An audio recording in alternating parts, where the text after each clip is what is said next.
People of Britain, stop scrolling. This may be the most critical briefing you ever watch.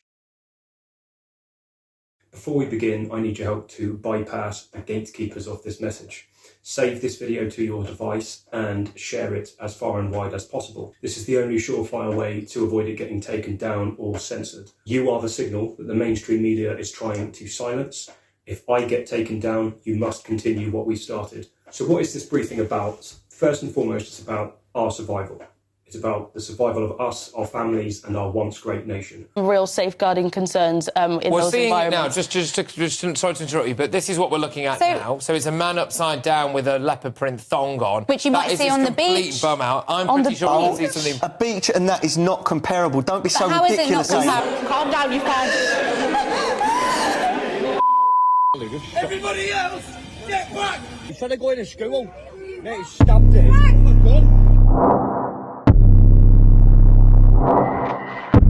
We're here to take over your country. You can't stop us. You can try, but we're here to uphold Sharia law. If you don't like the changes that we've made, the door is open and you can leave. If you're like me, you'll be sick by now of the pointless protests, the infighting and the scams that have plagued the nationalist movement up until now. Many of those causing the chaos are actually leftist fakes looking to divide us or incriminate us. If you're like me, you're tired of this drama. You just want to know that you're safe. You are ready and willing to take action to ensure that. You just need direction. It is, of course, vital, firstly, to understand the bigger picture before talking about direct action on the national scale. You see, our national struggles are in fact part of a much wider global ideological struggle. On one side stands the globalist machine, on the other, the nationalists. Now, the billionaire elites are all focused on this ideological battle, including the globalist half. They view our borders and our heritage not as priorities, but as mere obstacles. To them, mass migration and leftist propaganda are tools to erode sovereignty and distract the working class. They want us fighting each other, so we don't look at them. Their ultimate goal is a centralised global authority where our rights can be switched on and off at the flick of a button. Once that door locks, there is no escape. Britain must resist. Britain will not be pawns in a global dictatorship, nor will we surrender ourselves or our values to those that despise us. Now, our resistance cannot begin anywhere besides Westminster. While a protective written British constitution enacted by Westminster and a competent national government won't save the world by itself, it marks the first step to freedom, and it is the most control we will ever have over our own house. Crucially, it could also serve as a springboard which ignites a chain reaction the Western world over. Now, wouldn't that be something? But where do we begin? Our first directive is a relentless campaign of awareness. This has to begin with waking up the asleep.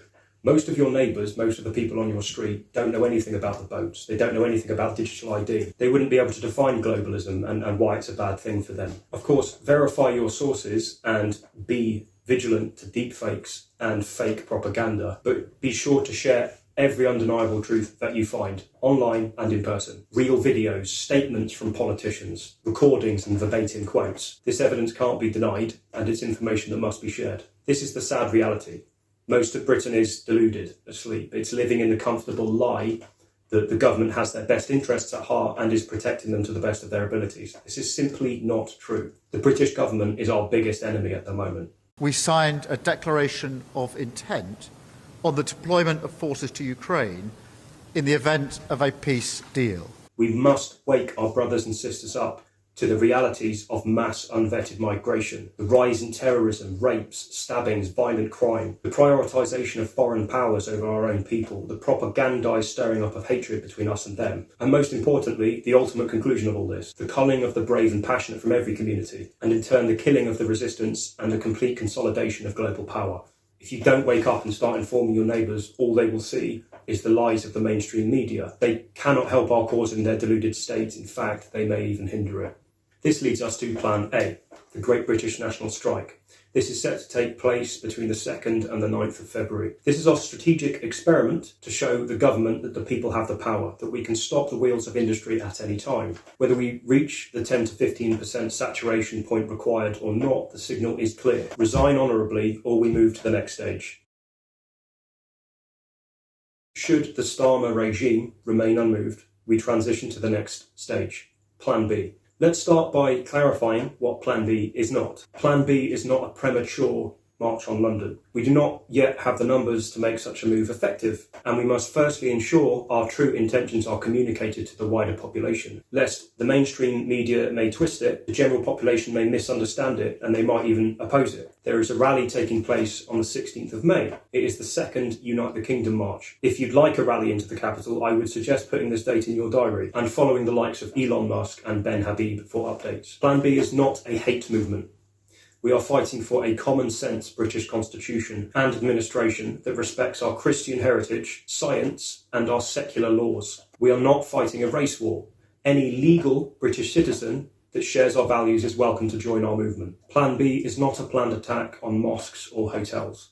The hotels are a symptom of corruption. They are not the cause. While the threat of sleeper cells within these networks is real and confirmed by the government, many people in these facilities are just caught in the middle. They've travelled to Britain in search of better economic opportunities, or they've been trafficked here. Some are in fact genuine refugees or victims of assault and human trafficking. Targeting these people goes beyond the pale, even for the most staunch of British nationalists, and it also plays into the elite's agenda of dividing to conquer and just allows them to inch their globalist agendas further forward. So now we've established what it's not, what actually is the plan.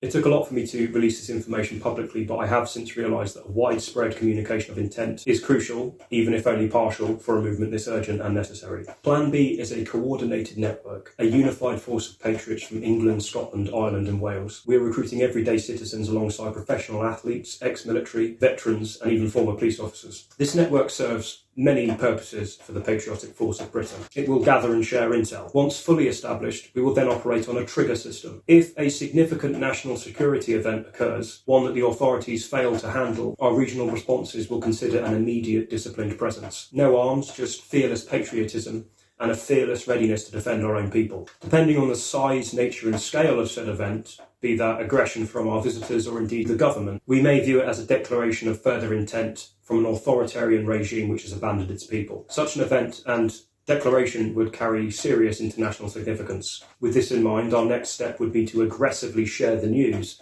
on every social media and communications platform, both nationally and internationally. This effectively lights an SOS to the wider international community. I would seriously consider the implications of said SOS on the current regime in light of recent global events. Plan B also serves as a resource for a final stand against the Starmer regime if they still refuse to do the honourable thing and step down later in the year. Details of this will only be shared through secure regional leadership channels. I meant it when I said 2026 would be the year that we reclaim our countries and the year that that criminal dictator steps down. I mentioned raising funds for a national in-person tour in my previous update. I've since decided against this.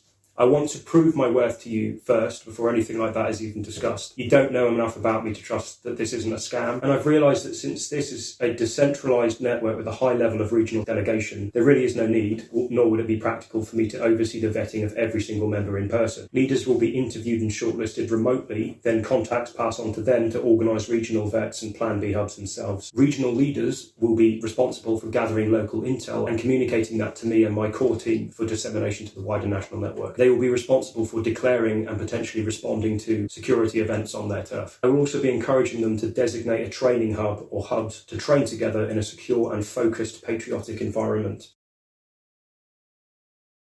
So to you, Keir Starmer, the cat's out of the bag. The British people don't want you. They don't want to be part of your crazy globalist machine, and you can no longer contain us.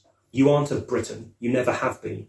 You're a virtue-signalling coward who weaponises the youth, propaganda and foreign powers to turn the working class against each other and against ordinary defenceless British civilians. You have sacrificed Britain in order to stay in power and advance a crazy globalist agenda. You aren't leading a nation, you're managing a liquidation. But the ex-cop in me knows a guilty conscience when he sees one.